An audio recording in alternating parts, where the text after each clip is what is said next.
Jusqu'à 13h, Côte-Nord. Attitude. Côte-Nord. Côte-Nord. Attitude. Et bon lundi midi tout le monde, bienvenue à notre émission d'actualité et d'affaires publiques à Pure FM.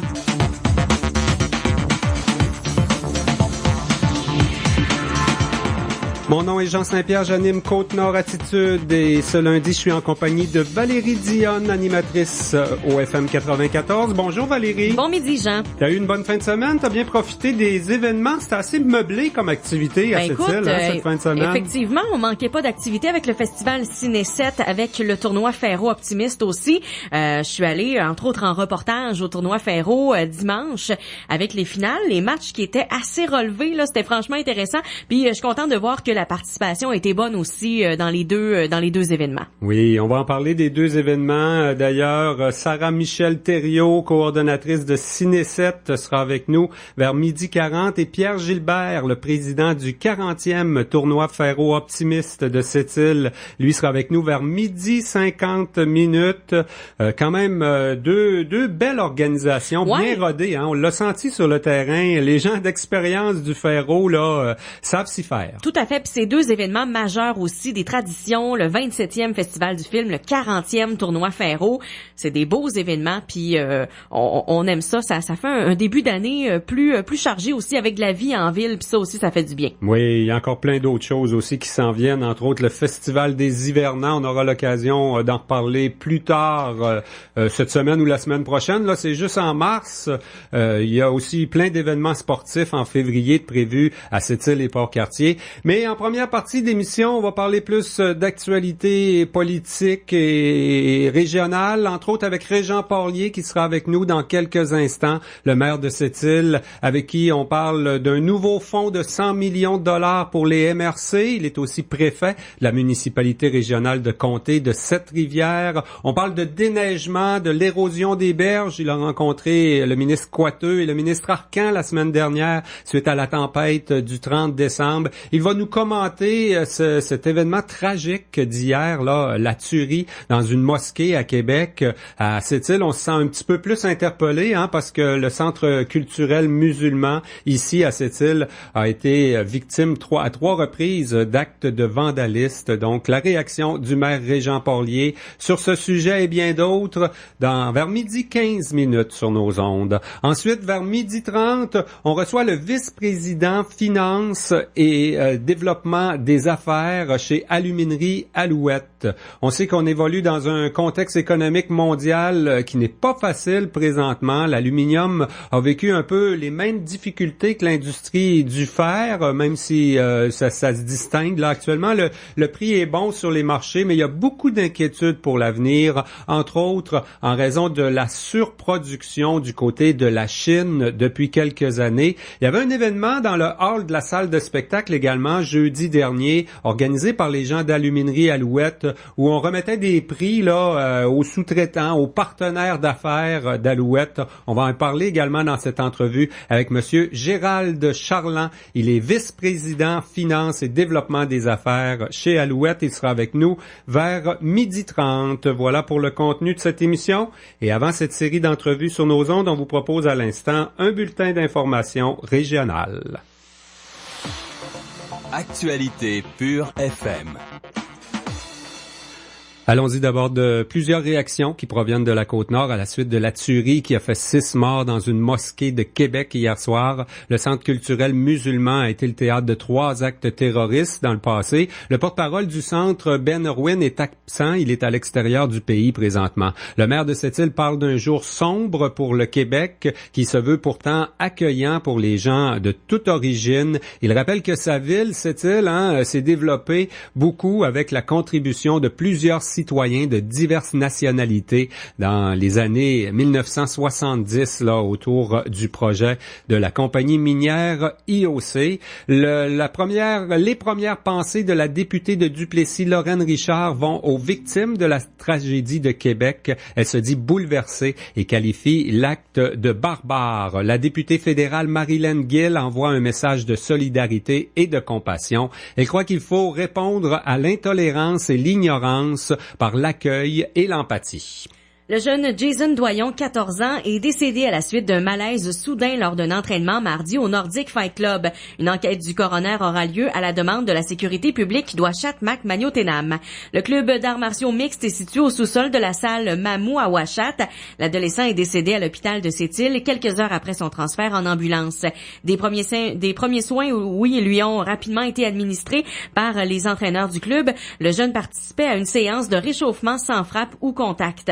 La mère du jeune Jason Doyon n'a aucun reproche à adresser aux responsables du Nordic Fight Club qui lui apportent du support en fait depuis une semaine. Sur les réseaux sociaux, elle précise que son fils aimait la boxe et aimait tout le monde au club d'Ouachat.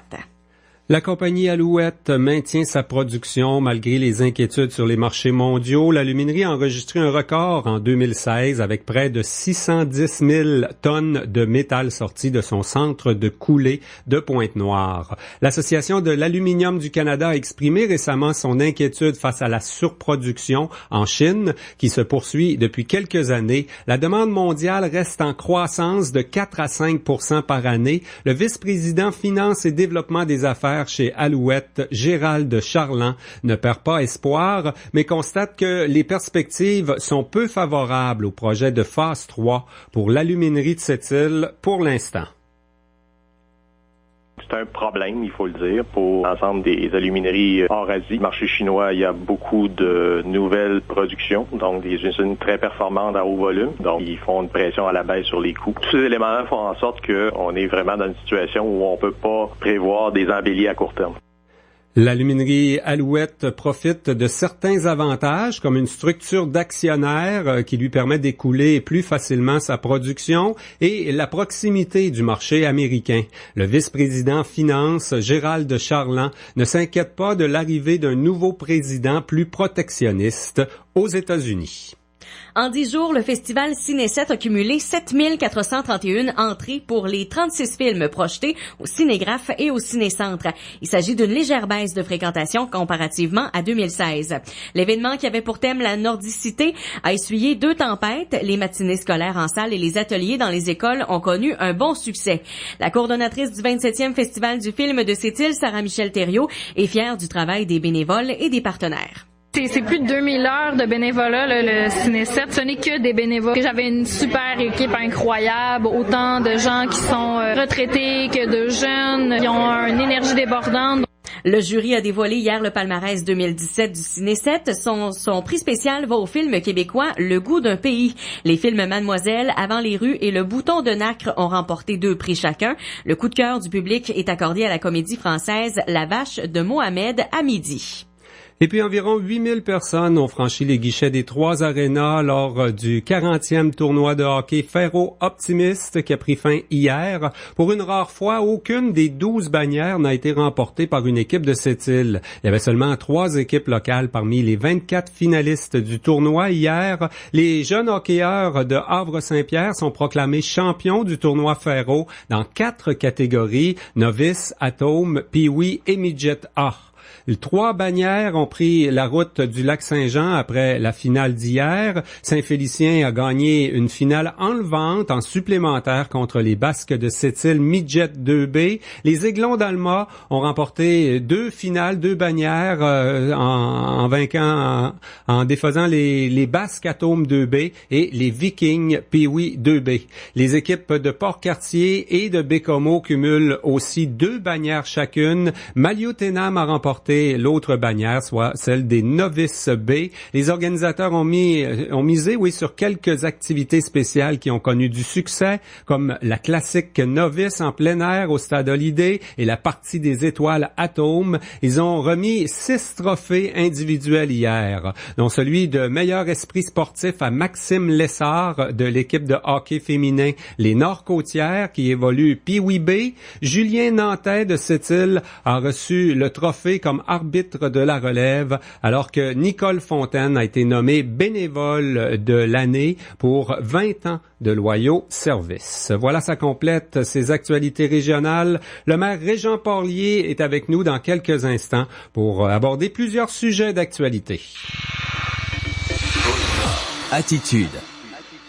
La toute nouvelle Impreza 2017 de Subaru a été entièrement redessinée et plus rien n'est comme avant. Hein? T'as déjà rangé les valises puis les skis dans l'auto? Ben oui, y a rien là. Tu sais que c'est moi qui conduis, là. La toute nouvelle Impreza 2017 de Subaru est encore plus sécuritaire. Avec son nouveau moteur Boxer plus éco-énergétique, sa silhouette plus sportive et son habitacle plus grand. OK, mais au retour... Non. Venez la découvrir chez votre concessionnaire participant.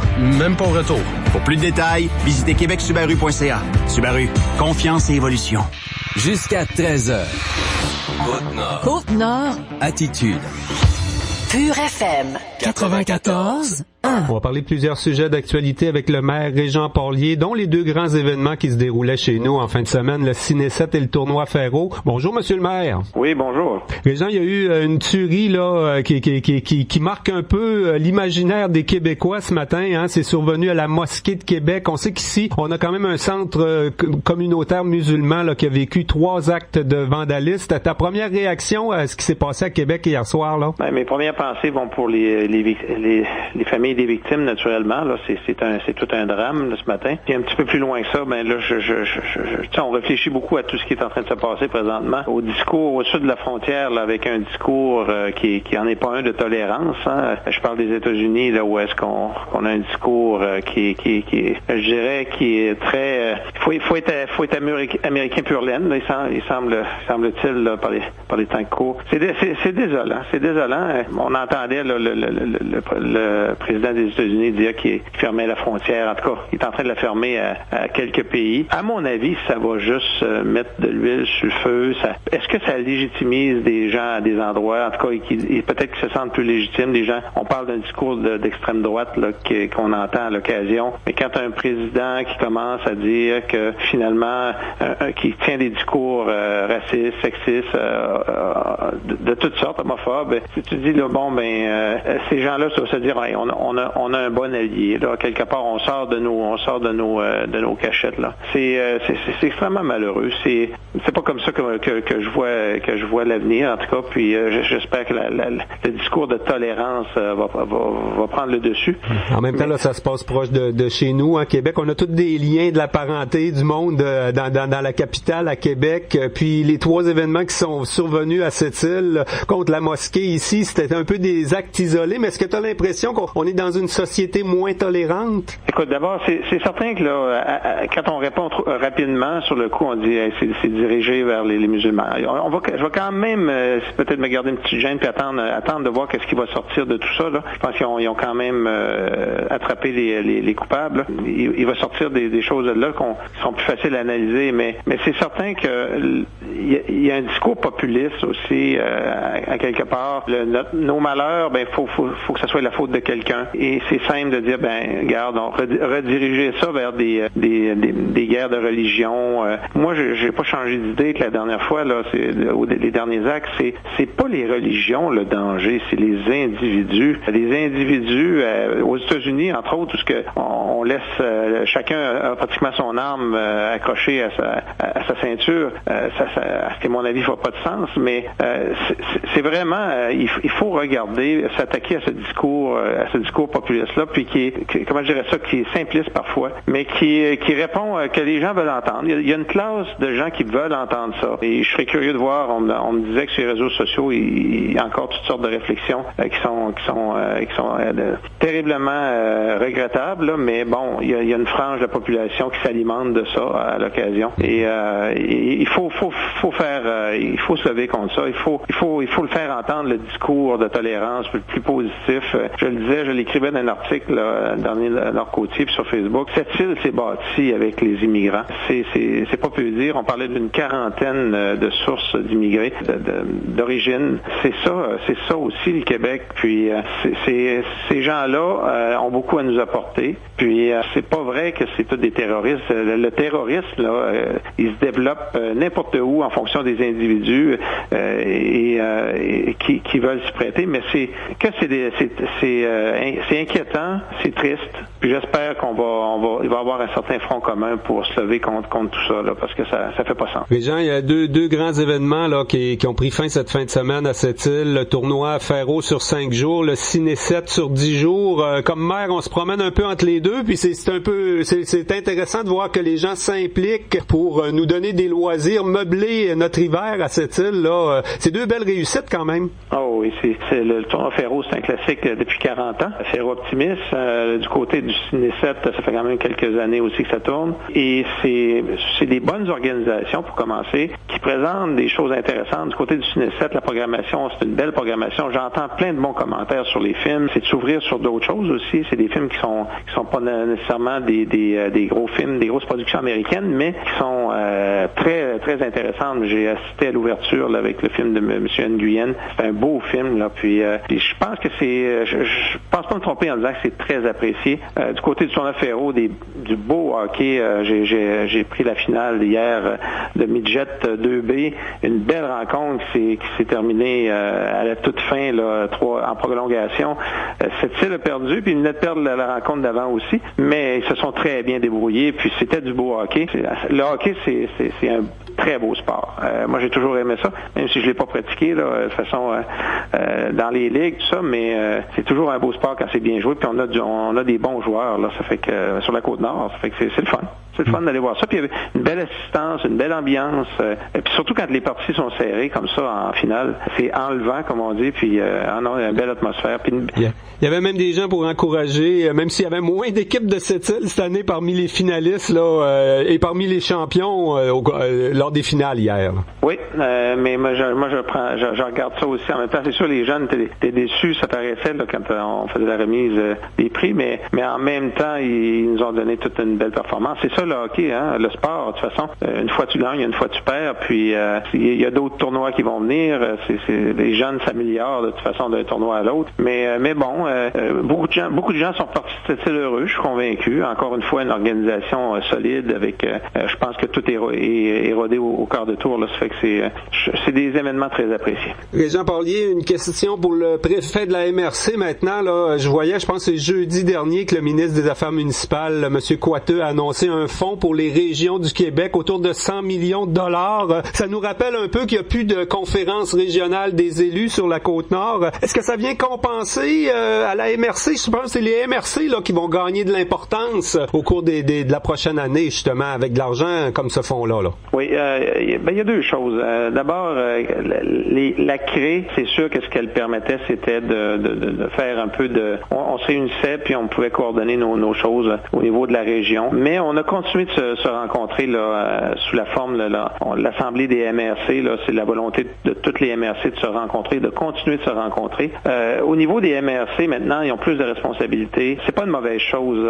C'est pas une mauvaise chose, au contraire. Les besoins, on les connaît sur notre territoire. On verra. Là, demain, on a une rencontre de l'Assemblée des MRC avec tous les gens vont être là. Tous les MRC sont représentés. Avec le MAMO aussi, les gens du ministère qui vont être présents. On va se préparer à une rencontre avec le ministre Coiteux et M. Arcan devrait être là aussi, ministre de la Région, à la fin du mois de février, je crois. Donc, on a à préparer ce fonds-là, s'assurer qu'il va tomber aux bons endroits, puis qu'il va profiter au maximum à nos communautés. Et je pense que la MRC, là, c'est un bon véhicule pour s'assurer que, justement, ça atterrisse aux bons endroits. Il y a des enjeux communs, naturellement, régionaux, pour lesquels on se parle. Puis, à l'occasion, c'est un exercice qui est pas simple, parce qu'avant, pas par la CRE, ça allait un peu de soi. Je dirais ce qui était régional était directement c'est la CRE qui était interpellée, puis c'était peut-être un peu plus simple. Aujourd'hui, chacune des MRC doit regarder, est-ce que dans tel dossier je suis intéressé à mettre ma contribution. C'est moins simple, ça a été assez complexe pour les différents organismes, mais on va y parvenir, puis j'espère qu'on trouvera la meilleure formule, puis qu'on saura ensemble faire valoir nos préoccupations régionales pour s'assurer que finalement les argents, comme on dit, servent pour le meilleur. Là. Oui, tu devais le rencontrer, le ministre Coiteux, je pense, la semaine dernière, dans le dossier de l'érosion des berges. Là, ça continue de faire son chemin, à la fois pour aider à court terme les gens qui ont été touchés par la tempête du 30 décembre à cette île et réfléchir sur le long terme là, dans ce dossier-là. Absolument, c'était une bonne rencontre. D'ailleurs, j'ai eu un appel ce matin. Là, la responsable régionale vient à cette île. On est en train de planifier une rencontre pour la semaine prochaine. Elle vient avec son équipe. C'était ce que j'avais demandé au ministre Coiteux, c'est justement, essayons de se donner un peu de perspective, là, de voir à moyen puis long terme, plutôt que d'attendre que les événements surviennent. On est en mesure aujourd'hui, avec leurs équipes, d'identifier des résidences, des endroits où est-ce que s'ils sont pas mis en imminence cette fois-ci, ça sera sans doute la suivante. Pourquoi attendre puis de pas ouvrir un peu plus large, puis essayer de voir si justement on n'est pas capable d'avoir une certaine planification. Moi, je pense que ça coûte toujours plus cher d'attendre à la dernière minute. Là, tu es obligé, puis souvent aussi, tu te retrouves dans une situation telle que tu peux pas intervenir. Il y a une maison, entre autres, là, je suis loin d'être certain qu'on va être en mesure de la déplacer, tellement elle est près du précipice. Là. Mais en tout cas, d'essayer de planifier ça. J'ai senti de l'ouverture. D'ailleurs, c'est pas pour rien, j'en comprends que cette équipe-là va débarquer chez nous. On va pouvoir s'asseoir ensemble avec les gens du milieu qui connaissent bien le terrain, puis essayons d'orchestrer les prochaines actions. Puis en même temps, mais le ministre m'a dit qu'il avait amorcé des discussions avec les autres ministères pour parler de l'érosion des berges de façon plus globale, parce que c'est incontournable. Il faut que le ministère de l'Environnement soit dans le coup, le MRN, le ministère des Ressources naturelles, la sécurité, naturellement, le MAMO, mais il faut que tout ce monde-là soit dans le coup.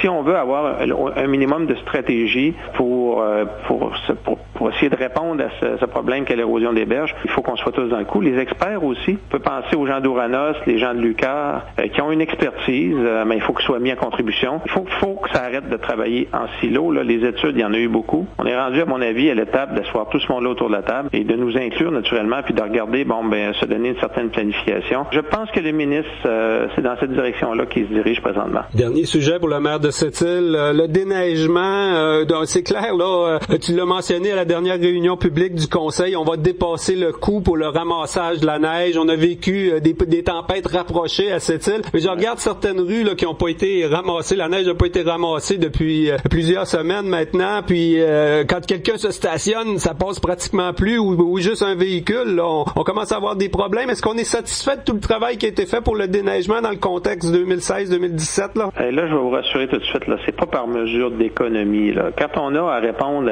à plusieurs coup sur coup comme ça, on a un plan de déneigement qui est là, qui existe, qui est public. Là. On commence toujours par les principales artères, ensuite autour des écoles, l'hôpital, puis ensuite on élargit graduellement. Mais c'est pas simple quand tu es en train de faire ces opérations-là, puis tu avances dans ton plan, il retombe une autre tempête, tu te dois de te concentrer sur les principales artères, sinon ça n'aurait pas de bon sens, on serait obligé de rajouter de l'équipement puis de la main-d'œuvre à outrance. Ça fait en sorte que oui, il y a certaines rues qui sont encore un peu étroites. On avait commencé à souffler la plupart de ces rues-là. On avançait bien. Nous arrive encore cette bordelle-là d'une quarantaine de centimètres. Et vous savez, il peut y arriver à l'occasion, et je dis pas que c'est le cas, là, cet après-midi, on va avoir une rencontre avec notre responsable des travaux publics pour faire le point, mais il peut y arriver aussi que la machinerie casse à l'occasion. Et, on n'a pas toujours une et deux qui sont en attente si ça brise. Il y a des coûts associés à ça. Mais comme je le dis, c'est pas par mesure d'économie là, ce qui se passe. C'est vraiment, on a autant de neige là, qu'on en a eu dans tout l'hiver passé, puis il n'est pas terminé. Donc, comme je le disais, je demandais un peu de tolérance. Là. Moi, les équipes sont à pied d'œuvre et j'ai aucune inquiétude qu'ils font de leur mieux. Ils vont continuer d'avancer avec leur déneigement en souhaitant un peu de répit pour prendre le dessus. Puis, vous savez, des fois, les gens appellent en demandant que disent ma rue n'a pas été faite. Et souvent, ça arrive tout de suite après parce que c'est pas parce que c'est pas planifié. Le plan, là, il change pas tous les jours. On a un plan, on s'y tient. Mais naturellement, les conditions hivernales, ils viennent changer la donne. Là. Régent Parlier, maire de Sept-Îles, un gros merci pour ta disponibilité pour notre émission Côte-Nord Attitude ce midi. Merci, bonne journée, Jean. Jusqu'à 13h. Côte-Nord. Côte-Nord. Attitude.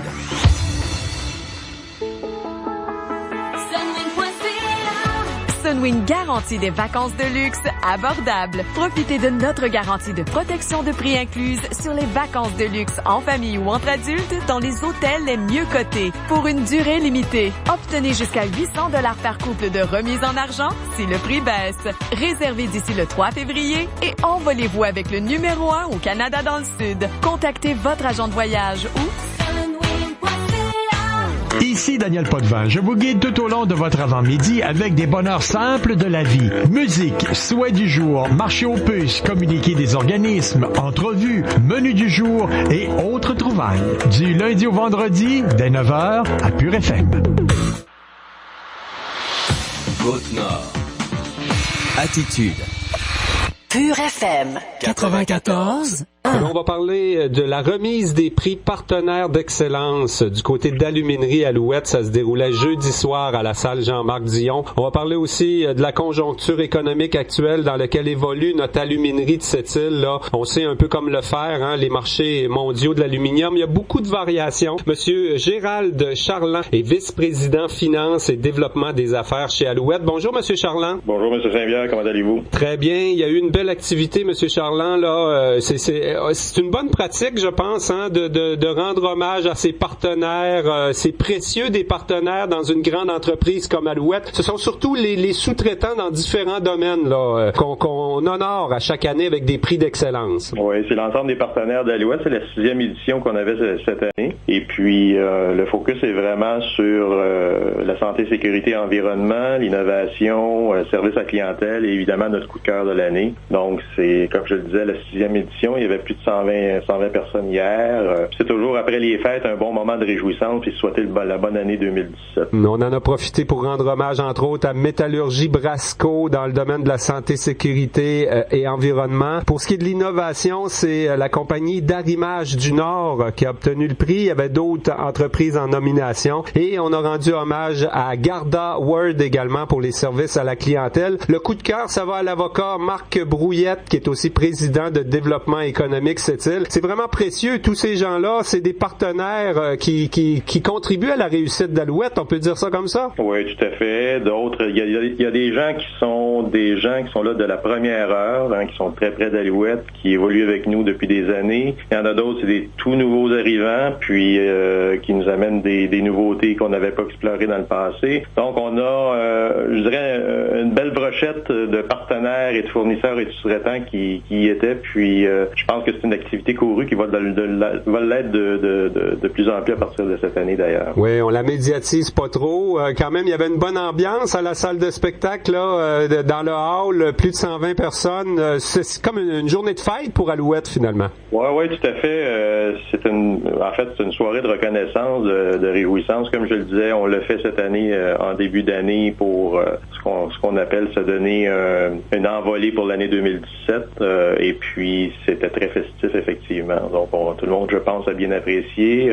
On a fait quelque chose de bien, où on se sent vraiment en famille avec nos partenaires. Donc, belle soirée. Je vois qu'on a quand même fait des choix au niveau des prix qu'on remet, là, comme santé, sécurité et environnement. Finalement, vos critères, c'est que les partenaires respectent les mêmes valeurs qui sont propres à Aluminerie Alouette, hein? Oui, tout à fait. Vous savez, c'est de l'industrie lourde dans l'aluminium, donc santé, sécurité prime fortement. Et puis, j'utilise beaucoup cet exemple-là parce que, évidemment, notre but, c'est d'avoir des gens, autant de la famille Alouette, employés que sous-traitants ou partenaires qui quittent Alouette en santé. On veut qu'ils reviennent à la maison sains et saufs. Donc, pour nous, c'est très, très important. Donc, pour nous, c'est de vraiment remercier et donner une appréciation vraiment aux gens qui ont performé. Donc, il y a des gagnants, effectivement, mais surtout pas oublier les finalistes qui sont associés parce que il y a beaucoup de belles performances qu'on a vécues cette année avec l'ensemble de nos partenaires. Il ne faut pas oublier que c'est toujours sur une période de 12 mois, c'est un an. Donc, c'est un suivi qui est fait et donc c'est des performances évaluées sur une base annuelle. Donc, un bel événement annuel qui prend des airs de fête, cette 6e remise des prix partenaires d'excellence d'Aluminerie Alouette. Je pense qu'en 2017, on va avoir l'occasion de fêter en grande chez Alouette. Ça va faire bientôt 25 ans qu'on opère quand même du côté de l'aluminerie de Pointe-Noire. Ouais, belle aventure en 25 ans. Donc, oui, cette année, ça va être l'année de réjouissance. On va vous annoncer bientôt l'ensemble du programme. Donc, à suivre. Les détails à venir. Alors, Monsieur Charland, vous êtes quand même vice-président finance et développement des affaires. Vous devez surveiller de près tout ce qui se passe sur le marché mondial de l'aluminium. On entend souvent parler des fluctuations du prix du fer. On a déjà eu une certaine dépendance en l'industrie du fer qui est encore très présente à cette île Port-Cartier. Du côté de l'aluminium, il y a des inquiétudes. Le prix de l'aluminium varie aussi quand même beaucoup là, d'un mois ou d'une année à l'autre. Hein? Oui, tout à fait. En fait, l'aluminium est une commodité, comme vous le savez, tout comme le fer, et en fait est transigé sur les marchés. Donc, évidemment, un peu comme le fer, on vit une espèce d'embellie non prévue, hein, parce que si on regarde l'ensemble des analyses qu'on reçoit ou qu'on fait nous-mêmes, on voit pas beaucoup de grandes embellies pour le futur à moyen long terme. Donc, la question qu'on a pour l'instant, nous, on se pose en session stratégique, c'est est-ce que c'est soutenable pour les prochains mois? On peut pas répondre à ça pour l'instant. C'est trop prématuré. Donc, on laisse les cours aller, puis on se pose toujours les questions. Mais à long terme, nos analyses prévoient pas de grandes embellies pour le métal. Je voyais quand même l'Association de l'aluminium du Canada là, qui regroupe Rio Tinto, en fait toutes les compagnies qui sont présentes au pays dans le domaine de l'aluminium. On s'inquiète de la situation en Chine. C'est encore là que le bas blesse, comme on dit.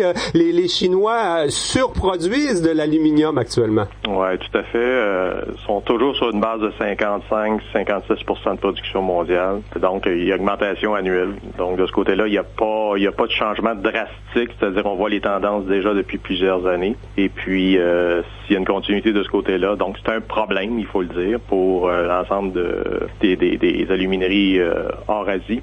Les alumineries chinoises ou le marché chinois, il y a beaucoup de nouvelles productions, donc des usines très performantes à haut volume, donc qui font une pression à la baisse sur les coûts.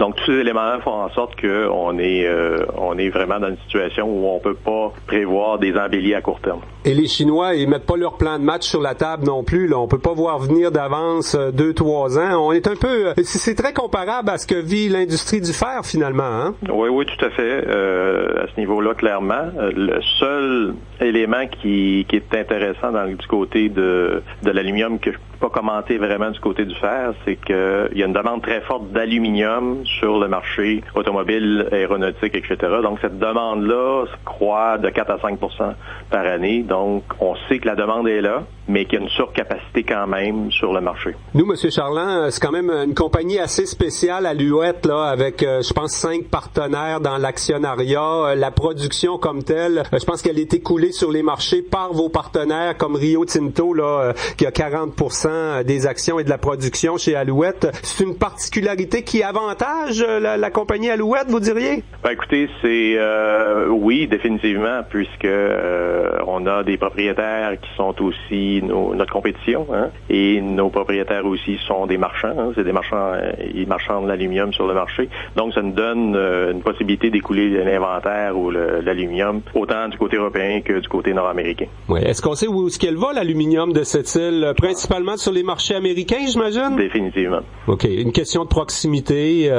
Écoutez, on est un site très bien positionné mondialement, qu'on le veuille ou non, à l'entrée du Saint-Laurent, ça nous donne un avantage très fort du côté américain, côte Est, et les Grands Lacs, Détroit, Oswego, c'est fantastique comme positionnement. Oui. Et aux États-Unis, les marchés, est-ce qu'il faut s'inquiéter de l'arrivée de Trump, de mesures plus protectionnistes? Est-ce que ça peut nuire à la production d'Alouette? On n'est pas là. Je pense pas. Je pense que la balance commerciale Canada-États-Unis est relativement bonne. C'est pas un désavantage. On n'est pas situé ou dans une situation similaire au Mexique. Donc là-dessus, on surveille beaucoup la situation, mais on voit pas ça comme une problématique parce que la capacité de production aux États-Unis de l'aluminium primaire est relativement faible. Oui. Donc ça prend de l'aluminium sur le marché. Est-ce qu'on a un avantage aussi au niveau de la pureté? Je pense que ce qu'on produit ici chez Aluminerie Alouette, c'est pas nécessairement le même produit que ce que font les Chinois actuellement qui inondent le marché, là. Oui, tout à fait. On a un très, très beau produit. Donc, plus on va chercher une qualité de métal, plus il est primé sur le marché, effectivement. Donc, c'est un des avantages qu'Alouette garde depuis déjà plusieurs années, oui. Oui. Et là, vos réponses précédentes nous éclairent un petit peu. Vous me voyez venir, hein? On a beaucoup parlé à cette île il y a quelques années de la phase 3. On regarde encore ça, mais le marché, ce qu'on peut comprendre, c'est que c'est pas favorable à court terme à des investissements majeurs là pour une phase 3, un agrandissement de l'aluminerie Alouette, j'imagine, hein? Non, tu sais, les investisseurs, ce qu'ils regardent, c'est vraiment le long terme, voir un peu comment on peut, ce qu'on appelle, c'est timer le marché, hein, c'est-à-dire c'est-à-dire on investit au bon moment pour aller chercher le bon rendement lorsque l'aluminerie est en fonction ou on fait la première coulée de métal. C'est pas très favorable à cause des éléments qu'on a discutés au préalable. Vous avez parlé de la présentation du président de l'Association de l'aluminium. Effectivement, le long terme n'est pas très embellissant dans le futur. Donc, on parle de 1500 $ la tonne, c'est pas suffisant. Donc, faut vraiment le prendre à court terme, morceau par morceau, avant de prendre ce genre de décision-là. Puis, il faut vraiment essayer de bien arriver au bon moment avec un type d'investissement comme ça. Donc, pas favorable, mais il faut surtout pas perdre espoir. Mais le projet est toujours là. Je pense qu'on a avancé aussi en termes d'ingénierie. Là, si éventuellement il y a un embelli, on va être prêt. C'est un peu ça qu'il faut voir. Il est pas vraiment sur la glace, là. Il est là, le projet, il est prêt, puis il pourrait émerger dans un bon contexte, c'est ça? Ben, on a fait les études, comme vous le savez, en 2016. Hein, le FEL2 phase 3 a été terminé, remis aux propriétaires. Donc, à partir de ce moment-là, les études sont en cours avec chacun d'eux, hein, qui font leurs propres analyses. Puis, c'est clair que ça va être en discussion encore dans les prochains mois. Ça, on peut pas laisser côté un projet comme ça. Non. En attendant, on continue d'opérer avec la même envergure, la même production qui sort de chez vous à peu près chaque année là, depuis qu'on a complété la phase 2. Tout roule assez bien, on n'a pas de misère à écouler notre aluminium. Non. Puis on a une année record cette année, 2016. Là, sans aller dans l'ensemble des détails, on a quand même produit près de 610 000 tonnes de métal cette année. Eh bien, monsieur Gérald Charland, vice-président finance et développement des affaires chez Aluminerie Alouette, un gros merci pour cette entrevue. Je vous en prie. Attitude. La PTS croit que les professionnels de la santé et des services sociaux méritent un syndicat moderne et à leur image. La PTS croit que seul un syndicat qui ne représente que des professionnels et des techniciens de la santé peut défendre efficacement leurs droits. La PTS croit à l'importance du service personnalisé aux membres dans chaque région. Ici Carole Dubé, présidente de la PTS, un syndicat 100% professionnel. Dès le 30 janvier, choisissez-nous et bienvenue chez vous. Encore des nouveaux souliers? 50% de rabais sur la boutique Attraction. Nouvelle robe aussi? 50% de rabais sur la boutique Attraction. J'aimerais juste à t'inviter à souper, hein? Où ça? Laisse-moi le temps d'aller choisir sur la boutique Attraction. Chérie, lève-toi, faut aller pelleter. Il a neigé pas mal hier. Ah, la boutique Attraction. Non, tu me dis pas? Oui, madame. Resto cadeau sorti, toujours à moitié prix. Boutiqueattraction.com. Jusqu'à 13h. Côte-Nord. Attitude. Pure FM. 94.1. Et pour la dernière partie de l'émission, on va faire le retour sur les événements qui avaient lieu au cours des derniers jours chez nous à Sept-Îles, du côté de Port-Cartier également, concernant le Ciné-7. Mais d'abord, c'est Pierre Gilbert qui est avec nous, le président du 40e tournoi optimiste, le tournoi Ferro optimiste qui a pris fin hier. Bonjour Pierre, pas trop fatigué? Ouais, bonjour, il est pas vraiment réveillé le matin. Les nuits sont courtes, hein, quand les matchs commencent à 8h le matin à l'Arena, là. 7h les matchs 7h le matin. Ah oui, les nuits sont courtes. Faut être là un petit peu avant, quand même, hein. Les équipes arrivent un petit peu avant, eux autres. Effectivement, oui. Là, quand même, une belle fréquentation, autour de 8000 personnes qu'on parlait hier, c'est encore ça, ouais. Oui, j'ai un bilan avec mon ami Carl au niveau de la trésorerie. On en est venu à peu près ça, là, avec les chiffres et les montants d'argent rentrés, là, ça, autour de 8000 personnes. Alors, on est bien content, là. Ça veut dire que ça progresse, le Ferro, c'est à peu près pareil au niveau de la fréquentation, hein? Ça, avec le nombre d'équipes qu'on a, soit des 10, soit des 12, là, ça devrait être pas mal toujours joué dans ces chiffres-là, là. Ouais, puis en termes de fréquentation du public, ça reste, on l'a vu en fin de semaine, un événement, là, les gens viennent, quoi qu'il arrive au tournoi Ferro, c'est un peu ça. C'est surprenant, c'est sûr que mercredi soir, on a eu peur, si on veut, avec la température, puis finalement, il y avait quand même de l'assistance, c'était bien là, pour un mercredi soir. Fait qu'on est bien content. Mm-hmm. Et cérémonie d'ouverture quand même assez sobre, oui, en général pas sombre, c'était coloré, mais c'était sobre quand même. Je trouvais que c'était peut-être une des plus sobres qu'on a vues en 40 ans au tournoi Ferro. Il y a des fois où on sortait des orchestres au complet, là, l'harmonique dans le temps puis tout ça. On voulait ça comme ça un peu, ou il y a Monsieur Labrie qui a pas pu se présenter, on n'a pas pu nécessairement organiser plus que ça. Là. On est toujours serré un peu dans le temps, fait qu'on essaie de diminuer un peu, là, si on veut, tout l'aspect là, musique et tout ça là, puis puis on avait beaucoup d'invités, ça fait que c'est pour ça qu'on voulait mettre ça un petit peu plus sobre. Comme tu dis, on a eu M. Labrie là, qui est par son fils, qui était le premier président du tournoi en 78, et Mme Carbonneau qui était là, elle, en tant que premier président d'honneur en 79. Alors c'est ça, mais je pense qu'on a fait ça dans ce but-là aussi, là, pour pas non plus que ça traîne trop. C'est pas ce qui est le plus intéressant pour le public. Là. Le monde vient de voir du hockey à l'Arena, pas nécessairement du placotage. C'est ça. Il y a eu pas mal d'équipes de l'extérieur encore cette année. D'ailleurs, beaucoup qui sont repartis avec des bannières cette année. Ben oui, vous avez le grand sourire, madame. Non, c'est 4 équipes de votre coin là, qui sont venues nous mettre. C'est ça. Le pire, c'est que hier, je regardais un match. Les équipes du lac ont fait fureur. Aiglon d'Alma contre les Basses de Sept-Îles. Puis là, je me disais, mon Dieu, je sais pas pour qui prendre. Parce que c'est ma région natale puis ma région d'adoption. Fait que là, je ne savais pas trop. En fait, n'importe qui comptait des buts, puis j'étais contente. Mais les commentaires des équipes de l'extérieur, c'est quoi quand ils viennent à notre tournoi? C'est sûr que Saint-Félicien, quand ils sont arrivés ici le vendredi soir, eux autres, là, ils n'en venaient pas, là. Tu sais, dans le coin de pays, souvent dans des tournois comme ça, tu sais, il y a un concours combien il y a de personnes, puis nommez-les, là. Tu sais, mais ici, là, à 1500 personnes, dans l'arena. Alors pour eux autres, c'était une belle ambiance. Ouais. C'est intéressant pour eux autres de voir la frénésie, surtout que c'était la dernière partie, ça a été en fusillade. Alors, puis c'est ça qui a gagné, alors ça fait une ambiance encore... Ça, c'était le midget 2B, là. C'était pas mal le plus gros calibre qu'on avait, puis ça a donné un bon spectacle, là, le match de fin. Saint-Félicien, c'est depuis 4 ans, c'est une des meilleures équipes au Québec. Puis il avait pas encore perdu cette année, il y avait 16 victoires, aucune défaite, et puis Châtier les a battus vendredi soir. Puis même dimanche, ils ont perdu en prolongation, presque à la fin de la prolongation, fait que ça a été une très belle partie. Dans toutes les catégories, d'ailleurs, les 4 finales à 2 lettres ont été très serrées. Puis je pense que les gens là, aiment autant un match serré qu'un match de 10-2. Là. En même temps, seulement 3 équipes de cette île parmi les finalistes. Est-ce qu'il faut s'en inquiéter au niveau de la progression de nos jeunes, notre hockey mineur? Des fois, on compare des choses qui sont pas nécessairement comparables non plus. Là. Genre, le Bantam A à Havre-Saint-Pierre, c'est les meilleurs du village ou des villages autour aussi, tandis qu'ici, nos meilleurs vont être dans le 2B. Là. C'est sûr que ça fait partie un peu de la logistique qu'il faut... Dans les zones plus petites, c'est la première équipe, comme d'un petit exemple dans le Bantam, alors qu'ici, on a le 2 lettres, on a du A. Donc c'est sûr que c'est un petit peu plus épuré quand on arrive dans le simple lettre. Mais je pense, regardez, je sais qu'il y a plusieurs parties de cette île qui ont été en semi-finale, qui ont perdu par des pointages serrés. Mais je pense que tranquillement, ça...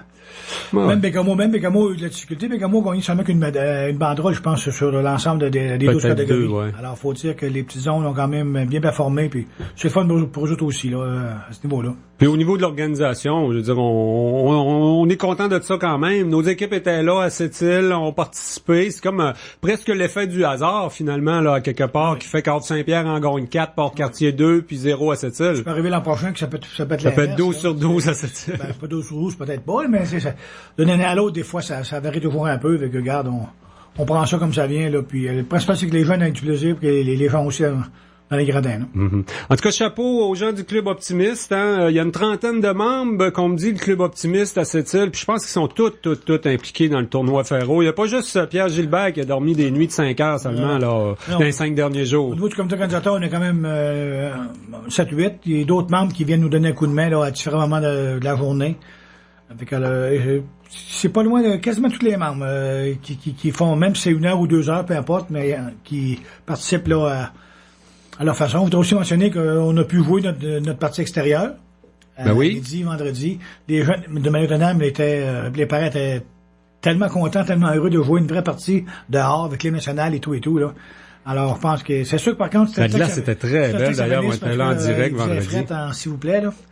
C'est l'heure du midi. Oui. Parce que le matin, c'était doux, mais là, ça s'est refroidi, mais quand même, ça s'est bien joué, puis les gens n'arrêtent pas, puis le principal, c'est qu'eux autres, là, ils ont bien aimé ça. Cette formule-là, d'avoir la partie des étoiles avec des atomes B, des novices pour la classique en plein air, c'est un choix, hein, c'est voulu, c'est comme les valeurs ou une orientation pour le comité organisateur. On encourage les jeunes et tout le monde, plutôt que de miser seulement sur les classes là, les plus vieux, puis les doubles lettres. Là. C'est sûr que la partie extérieure, là, à partir de Bantam, on pourrait pas jouer dehors, ça prendrait à peu près 200 rondelles, c'est pour Et avec Novice à tombe, on sait que la rondelle va rester pas mal plus à hauteur de la glace qu'avec les grosses catégories. Et puis dans le simple LED, bien souvent, ça donne une chance aux jeunes du simple LED d'avoir leur moment de gloire, si on peut dire, ce qui ne leur arrive pas souvent. Alors, je pense que c'est dans ce sens-là qu'on le fait un peu, là, pour que tout le monde ait son petit bonheur, là. Ouais. On a le bilan de fréquentation, à peu près 8000 personnes. Oui. Est-ce qu'on a le bilan financier, Pierre? On sait que ça va tout à l'association de hockey mineur, hein, les profits des entrées, parce que les poutines vendues, ça reste à Omnisport qui répartit ça entre l'ensemble des organismes. Oui, effectivement. Non, on remet le chèque de hockey mineur là, lundi prochain, là, un super optimiste. Là. Alors lundi soir prochain, vous allez être invité, là, puis on va faire la remise là, officielle. Ouais, c'est toujours... moi, je sais pas le montant, puis je veux pas le savoir. Je veux savoir en même temps que c'est dévoilé. Ouais, c'est toujours précieux pour eux autres. Quand même, c'est le hockey qui encourage le hockey, c'est notre tournoi de hockey. Puis les jeunes, ben ça leur évite peut-être d'avoir d'autres frais à part l'inscription en début d'année là pour les parents. En fin de saison, là, c'est les équipes de cette exemple réussissent à bien performer puis aller au provincial cette année qui est à Montréal. Alors, je pense que si on leur donne un 22, 23, 25 000, ça va être bien apprécié. Ça va aider les équipes là, à participer au provincial. Pour toi, il y a eu des moments forts dans la fin de semaine. Là, le match Pee-Wee 2B en finale, Midget 2B en finale, c'était intéressant. La présence d'équipes féminines aussi, ça c'est pas tout. C'est les filles, ils sont obligées de jouer contre les gars parce qu'il y a du hockey féminin, il n'y en a pas tant que ça. Mais ils ont quand même bien performé. Les deux équipes de filles ont fait quand même un bout de chemin.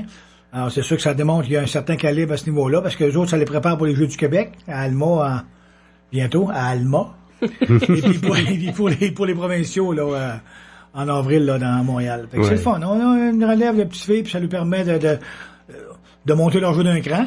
Pour être capable, fait que c'est un peu le but dans le fond là. Oui, parlant des filles, on en a de cette île là, qui commence à jouer du hockey à haut niveau. Mélanie Bouchard actuellement Mélodie Bouchard, oui, plusieurs la surveillent là sur les réseaux sociaux entre autres. Elle a marqué 2 buts, 2 passes à son premier match, une victoire, je pense de 11 à quelque chose contre la Chine. Elle est quand même sur Team Canada universitaire. Il y a Anne-Sophie Betté qui joue pour les Canadiennes de Montréal chez les pros également au hockey féminin. Comme elle a dit, c'est le championnat, je pense que c'est mondial, qu'il faudrait dire universitaire.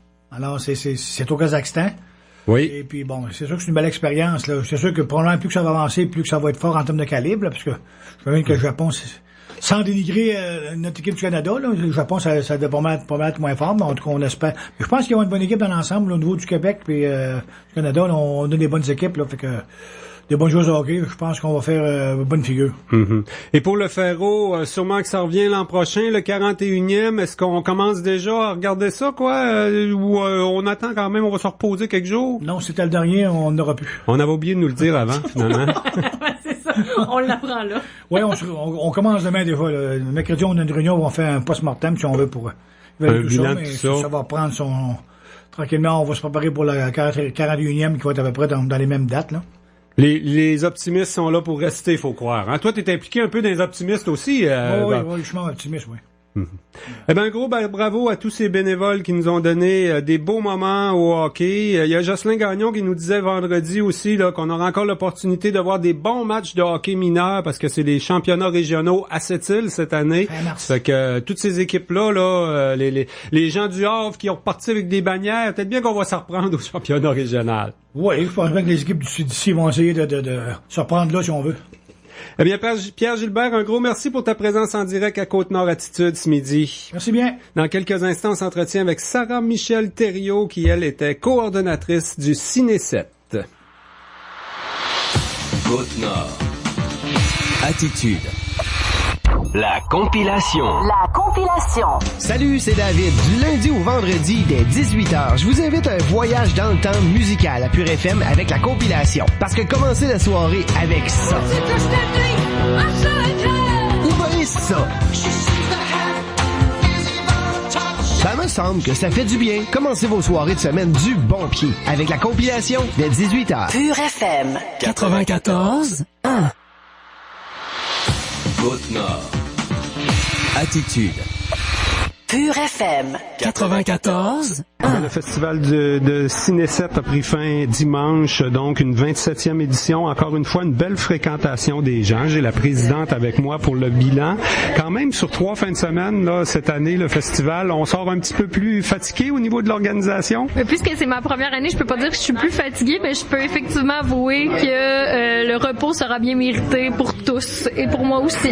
Ça a été bien rempli. C'est parce qu'il y a eu un off festival la première fin de semaine. C'est toujours sur 10 jours. Beaucoup de projections de cinéma. Je pense que la seule ombre au tableau, au bilan, c'est la soirée de tempête de mercredi où il devait pas avoir grand monde au cinéma, là. Tout à fait. Et malgré cette journée de tempête, reste que les gens, c'est à peu près le même nombre que l'année dernière, une petite baisse très peu significative. Donc, on est très content que les gens étaient au rendez-vous. C'est comme si on avait beaucoup d'invités parmi les réalisateurs de films cette année. C'est peut-être une particularité de la 27e édition. Je pense que ces gens-là ont été bien reçus, puis ils ont apprécié leur voyage à cette île. Moi, j'ai vu entre autres Sylvie Goyette là, qui a déjà séjourné ici, qui était très heureuse d'être parmi nous. Tout à fait. En fait, je pense qu'ils ont bien aimé l'accueil personnalisé qu'ils ont eu du comité organisateur. Puis je pense que c'est intéressant. C'est toujours intéressant de voir des acteurs parce qu'on les connaît et tout, mais les réalisateurs de comprendre pourquoi ils ont fait tel choix au niveau de la réalisation. Ça fait des conversations plus intéressantes pour le public. Et puis, nous, on a fait des belles rencontres. C'était super génial. Pour toi, comme organisatrice, est-ce qu'il y a eu un moment fort, la soirée d'ouverture avec 200 personnes? Ça lançait l'événement en grande, en tout cas, cette année. Je crois que oui, effectivement. La soirée d'ouverture, c'était vraiment magique comme moment. Puis, avec un invité comme Kim Nguyen, qui était tellement généreux et gentil et intéressant, avec tout le comité qui était présent. Moi, ça a été mon moment fort. En même temps, on avait réparti ça, les invités, sur les 10 jours. Ça fait que il n'y a pas eu vraiment de pause dans 10 jours pour les organisateurs. Non, tout à fait. Il a même fallu aller chercher Monsieur Marc Séguin à Bécomo, donc se rendre en voiture, faire la route avec lui. C'est sûr que c'est beaucoup demandant, mais en même temps, on fait tellement des belles rencontres que ça enrichit aussi le festival. Ceux pour qui je trouve c'est beaucoup demandant, ça demande sa tête, puis ça demande beaucoup de temps aussi. C'est les gens qui sont sur le jury. On me disait que parmi les membres du jury, il y avait seulement 2 retraités. Ça fait qu'il y a des gens qui travaillent de jour quand même. Il faut voir beaucoup de films. C'est sûr que c'est le fun, c'est intéressant, mais ça demande des bons juristes quand même. Ah, tout à fait. Je leur lève mon chapeau. Je leur ai dit tout au long du festival parce que vraiment, il y a beaucoup de gens, comme tu dis, qui travaillent de jour, donc et qui ont réussi à voir plus d'une 20aine de films et d'avoir toujours le côté analytique pendant que tu regardes un film, ça demande quand même de l'énergie. Alors vraiment, ils ont tous mon admiration. Et là, ils ont remis leur verdict dimanche. Tu les as vus rapidement, les gagnants, Sarah Michel, là? Il y a quand même plusieurs films qui ont été primés. Toi, ça correspond à pas mal à tes goûts aussi? Ben, malheureusement, il y a quelques films là-dedans que je n'ai pas vus, donc je pourrais pas dire s'ils se trompent ou quoi. Cependant, pour avoir vu Mademoiselle, je suis tout à fait d'accord là, pour le scénario et la réalisation, il le méritait. Et aussi, je trouvais que Mylène McKay dans Nelly était assez foudroyante, donc là-dessus, je suis tout à fait d'accord. Pour le reste, c'est ça, c'est malheureusement, quand on coordonne, on a de la difficulté à voir des films en grande quantité. Le Bouton de Nacre, un documentaire qui a reçu 2 prix également. Sinon, ça s'est réparti là entre... il y a Mademoiselle qui a 2 prix et Nelly également, mais le reste, ça s'est réparti pas mal. Le jury a toujours ses coups de cœur, ses coups spéciaux. La Vache, c'est un film qui a fait beaucoup jaser également, tout comme Le Goût d'un pays là avec Vigneault et Fred Pellerin. Oui, tout à fait. En fait, j'ai malheureusement pas eu l'occasion de voir Le Goût d'un pays, mais on m'a dit que tous les Québécois devraient voir ce film et je n'y manquerai pas. Et aussi La Vache, les gens étaient toujours sortants, souriants de ce film. Je pense qu'il a été vraiment très apprécié du public.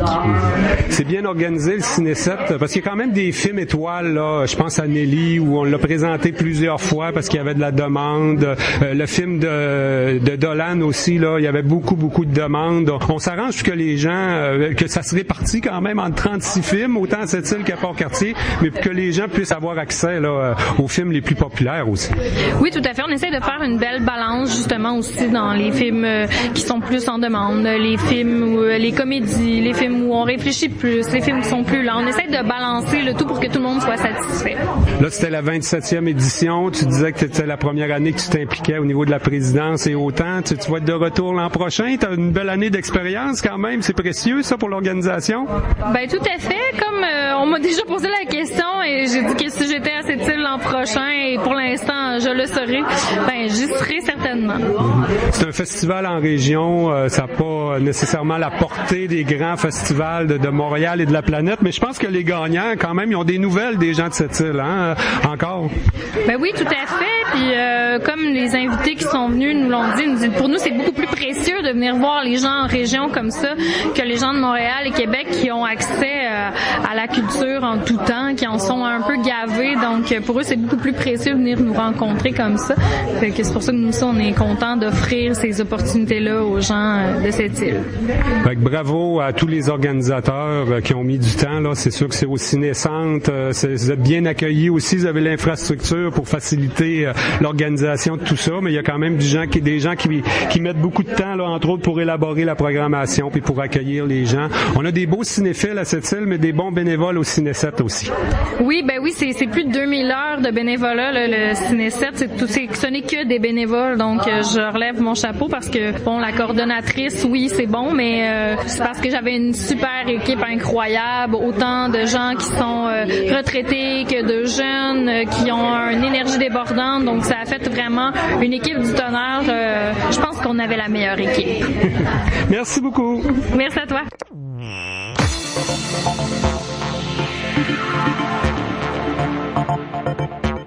Mais voilà, ça complète notre émission Côte-Nord Attitude. Comme le disait Sarah Michel Thériault, je pense qu'il y a des bonnes équipes de bénévoles, là. C'est pour ça qu'on a vécu une belle fin de semaine et des activités un peu partout. C'était le fun aussi du côté de Ciné-7 sur écran, oui. Sur l'écran. Là, moi, j'ai vu un peu ce que ça donnait hier. Il y avait quand même pas mal de monde. Je pense que les organisateurs ont été surpris. Il fallait quand même attendre que le soleil se couche, hein, pour la projection en plein air au Vieux Poste sur un écran de glace. En plus, on manque pas de neige et de glace cette année, donc ça a été une belle utilisation de tout ça finalement. Voilà, bravo aux gens qui s'impliquent. Du côté du tournoi Ferro également, une organisation bien rodée. On a vu des bons matchs de hockey. L'ambiance y était dans les arénas de Sept-Îles et Maliotenam. Voilà, ça complète Côte-Nord Attitude. Valérie Diane, un gros merci pour la co-animation. Demain, Tommy Auger de Cogeco TV sera avec moi à l'animation de cette émission d'actualité et d'affaires publiques 4 jours semaine sur l'heure du midi. Au revoir tout le monde.